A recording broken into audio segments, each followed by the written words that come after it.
55세 퇴직 경찰, 캠핑카 여행 떠났다가 6개월 만에 파산 위기. 여러분, 혹시 은퇴하면 뭐 하실 계획이신가요? 대부분은 여유로운 여행, 여가, 생활 즐기기, 평생 못 해봤던 취미 찾기 같은 로망을 품곤 합니다. 저 역시 은퇴 전에 일단 숨 좀 돌리고 가족이나 친구들이랑 캠핑카 타고 전국을 한 바퀴쯤 돌면 얼마나 좋을까 하고 상상해 본 적이 있어요. 그런데 막상 은퇴하고 나서 그렇게 낭만적인 계획을 실행에 옮겼다가 예기치 못한 문제들을 맞닥뜨리는 분들이 생각보다 많습니다. 오늘은 그 대표적인 사례로 55세 퇴직 경찰분의 이야기를 시작으로 은퇴 후의 삶을 너무 낭만적으로만 그려서는 안 된다는 점을 솔직히 말씀드리고 싶어요. 은퇴 생활의 함정, 꿈과 현실의 간극. 흔히 우리는 일에서 해방되면 모든 게 다 잘 풀릴 것이라는 환상을 품곤 합니다. 수십 년간 출퇴근하면서 겪은 스트레스와 야근, 회식, 직장 내 인간관계 문제 등을 떠올리면 분명 은퇴 후에는 편안함만 있을 것 같다고 생각하기 쉬워요. 하지만 현실은 전혀 다릅니다. 일단 은퇴하면 시간은 많아지지만 그 시간을 어떻게 보낼지가 막막해지기도 해요. 무엇보다 수입이 없다는 불안감이 서서히 고개를 듭니다. 그래서 많은 분들이 한 번쯤은 캠핑카 여행을 떠올립니다. 국내외를 가리지 않고 마음껏 돌아다니며 자연 속에서 새로운 사람도 만나고 생활비도 아낄 수 있을 것 같으니까요. 그러나 과연 그 로망이 현실에서 잘 맞아떨어질까요? 이 질문에 대한 답을 조금이라도 얻기 위해 오늘은 은퇴 후 캠핑카 여행을 꿈꿨다가 뜻밖의 어려움에 부딪힌 3가지 사례를 솔직히 풀어보겠습니다. 사례 1. 55세 퇴직 경찰 여행이 아니라 생존 투쟁이었어요. 첫 번째는 바로 제목에 등장하는 55세 퇴직 경찰분 이야기입니다. 현장에서 30년 가까이 몸담고 계시다가 정년보다 조금 일찍 퇴직하고 내가 못 해본 걸 해보자라는 마음으로 캠핑카를 장만하셨어요. 기존에 적립해둔 퇴직금 일부와 추가로 대출을 받아 제법 괜찮은 중고 캠핑카를 구입하셨다고 합니다. 처음 한두 달은 정말 좋았대요. 그동안 못 즐겼던 여유를 누릴 수 있었고 곳곳을 돌아다니며 다양한 풍경도 보니 마치 긴 방학을 만끽하는 느낌이었다고 해요. 그런데 문제는 여행 3개월째쯤부터 나타났습니다. 캠핑카 유지 비용이 생각보다 만만치 않고 예상치 못한 수리비나 주차 문제, 캠핑장 이용료 등이 쌓이다 보니 가뜩이나 줄어든 생활비가 순식간에 바닥을 보이기 시작한 겁니다. 또한 퇴직 경찰이라고 해서 사람 관리나 장비 관리 쪽은 잘 알았지만 캠핑카 정비나 실제 여행지 사정 등은 문외한이었다고 해요. 차가 고장 나거나 예기치 못한 사고가 일어날 때마다 정신적으로도 경제적으로도 큰 충격이 왔습니다. 무엇보다 고정 수입 없이 목돈을 줄줄 흘려보내다 보니 6개월 만에 예금 잔고가 급감했습니다. 정신 차리고 보니 사실상 파산 직전까지 가 있었고 결국 캠핑카를 처분하고 대출금을 상환하느라 은퇴 후 첫 해의 절반 이상을 돈 걱정으로 보내야 했다고 합니다. 그분이 하시는 말씀이 그냥 여행만 생각했지 정작 은퇴 후에 어떻게 수입을 만들지 유지 비용은 어떻게 감당할지 꼼꼼히 계산을 안 했다는 겁니다. 자신의 경험이 너무 뼈아파서 이제는 주위 후배들이나 친구들에게 막연한 캠핑카 로망부터 깨라고 조언하고 다닌다고 하네요. 사례 2. 57세 퇴직 교사 부부 갈등이 이렇게 심해질 줄 몰랐어요. 두 번째 사례는 중학교에서 30년 넘게 학생들을 가르치다 57세에 퇴직하신 교사 부부 이야기입니다. 부인도 같은 학교에서 근무하시다가 둘 다 때가 됐다 싶어 동시에 은퇴하셨는데 결혼 생활 20년 넘게 아이들 키우랴, 직장 다니랴 정말 바쁘셨다고 해요.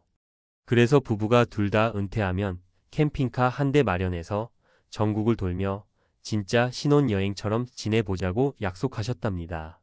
문제는 막상 둘이서 좁은 캠핑카 공간에서 24시간부터 지내다 보니 작은 사소한 문제에도 갈등이 불거지기 시작한 거예요.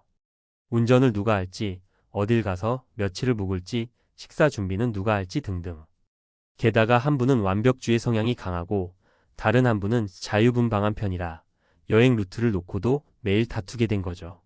서로 양보도 하고 대화를 통해 풀려고 노력했지만 문제는 캠핑카라는 좁은 공간에서 벗어날 방법이 별로 없었다는 겁니다. 집에서는 그래도 각자 방에 들어가거나 나가서 일을 보면서 어느 정도 시간을 따로 가질 수 있었는데 캠핑카에서는 전혀 그러질 못했어요. 결국 2달쯤 지나서는 이럴 바엔 그냥 각자 집에서 편히 쉬는 게 낫지 않나 하고 여행을 접고 다시 집으로 돌아왔습니다. 문제를 더 키운 건 이미 캠핑카에 들어간 비용이 꽤 컸다는 점이에요.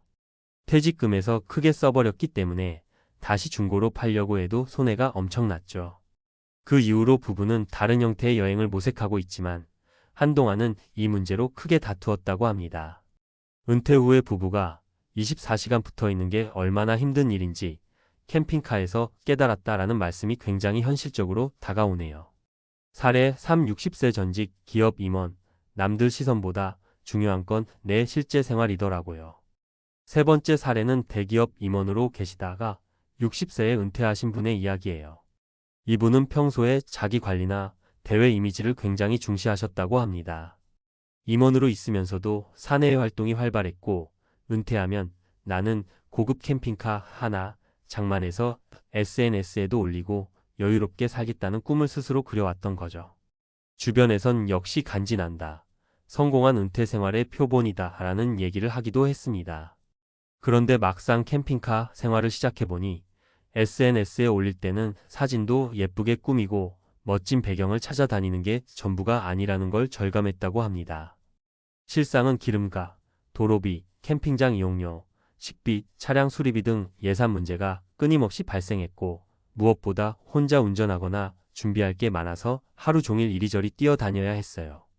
SNS에서는 매일 힐링만 하는 것처럼 보이지만 실제론 바퀴가 펑크 나거나 냉장고가 고장 나는 등 예측 불가능한 일들이 계속 터지니 몸도 마음도 지치기 시작했습니다. 게다가 이분은 은퇴 후에도 예전 생활 수준을 유지해야 한다는 강박이 강했는데 시간이 지날수록 은퇴하면 수입은 줄어드는데 지출은 그대로라는 현실을 직면하게 되었죠. 그때서야 남들이 보는 나의 모습보다 실제 내 삶이 더 중요하구나를 깨달았다고 해요. 결국 캠핑카는 처분하고 좀 더 현실적으로 예산과 체력을 고려한 다른 취미 활동을 찾기로 했다고 합니다. 은퇴 후 현실적인 준비가 필요한 이유. 위 세 가지 사례를 종합해보면 은퇴 후 꿈만 꾸고 준비 없이 뛰어들었다가는 큰 코 다치기 쉽다는 메시지가 선명해집니다. 보통 우리는 캠핑카 타고 여행한다는 낭만적인 이미지를 먼저 떠올리기 마련이지만 현실은 차량 유지비, 여행 경로 설계, 갑작스러운 수리나 사고 대응, 부부나 가족 간 갈등 등 다양한 문제들이 도사리고 있어요. 그리고 결정적으로 은퇴 후에는 매달 꼬박꼬박 들어오던 월급이 없거나 크게 줄어듭니다. 즉, 한번 큰 지출을 하게 되면 다시 회복하기가 상당히 어렵습니다. 대출까지 받아 캠핑카를 구매했다가는 예상치 못한 상황에서 가파르게 악화될 수도 있고요. 또 부부 여행이라도 서로의 라이프 스타일이 다르면 금세 갈등이 깊어질 수 있죠. 그렇다면 캠핑카 여행을 아예 하지 말아야 하느냐? 그건 아니에요. 다만 철저한 재무 계획과 심리적 준비가 필요하다는 뜻입니다. 집안의 가계부 상황, 예상되는 유지 비용, 수입원이 전혀 없는 상황에서 얼마나 버틸 수 있는지 등을 명확히 파악한 뒤에 정말로 내가 감당할 수 있는 방식으로 시작해야 하겠죠. 캠핑카 구입 대신 단기 렌트를 해본다든지 여행 기간과 코스를 좀 더 짧게 잡고 시험 삼아 떠나보는 것도 방법입니다. 또 한 가지 중요한 점은 은퇴 후에 갑자기 24시간 함께 지내는 가족이나 파트너와의 관계 정립입니다. 평생 동안 서로에게 익숙했던 부분도 늘 붙어 있는 생활로 바뀌면 스트레스가 배로 늘어날 수 있거든요. 그래서 충분한 대화와 사전 협의, 갈등이 생겼을 때 대처할 수 있는 적절한 거리두기 방안도 마련해 두어야 합니다. 마무리하며 결국 은퇴 후의 삶도 계획이 굉장히 중요하다는 게 핵심입니다. 모처럼 찾아온 자유시간과 여유로움을 만끽하되 그걸 지키기 위해선 구체적인 재무 설계와 서로에 대한 배려가 필수입니다. 특히 캠핑카 여행 같은 큰 모험을 시도하고 싶다면 얼마를 쓸 수 있는지, 어떤 상황에서 얼마나 지출이 발생할지, 그리고 동행하는 사람과의 갈등을 어떻게 풀 건지를 미리미리 점검해야 후에도 불필요한 재정적 손실도 줄일 수 있습니다. 55세 퇴직 경찰분이 겪으신 6개월 만에 파산 위기 이야기는 사실 누구에게나 벌어질 수 있는 일입니다. 공무원이든 교사든 대기업 임원이든 우리 모두가 은퇴하면 어쨌든 경제적 방어막이 얇아지거든요. 그렇기 때문에 화려해 보이는 캠핑카 라이프뿐 아니라 모든 은퇴 후 계획에 있어서도 반드시 현실에 기반한 준비가 필요합니다. 여러분도 혹시 은퇴 후의 꿈을 그리고 계시다면 오늘 사례들을 참고하셔서 더 꼼꼼하게 준비해 보시는 건 어떨까요? 은퇴 후에도 불필요한 걱정 없이 진짜 즐길 수 있는 삶을 만드는 길은 낭만이나 거창한 계획이 아닌 작지만 확실한 준비에서부터 시작될지 모릅니다. 부디 오늘의 이야기가 앞으로 여러분이 그리는 은퇴 생활을 더욱 건강하고 풍성하게 만들어주는데 작은 도움이 되길 바랍니다.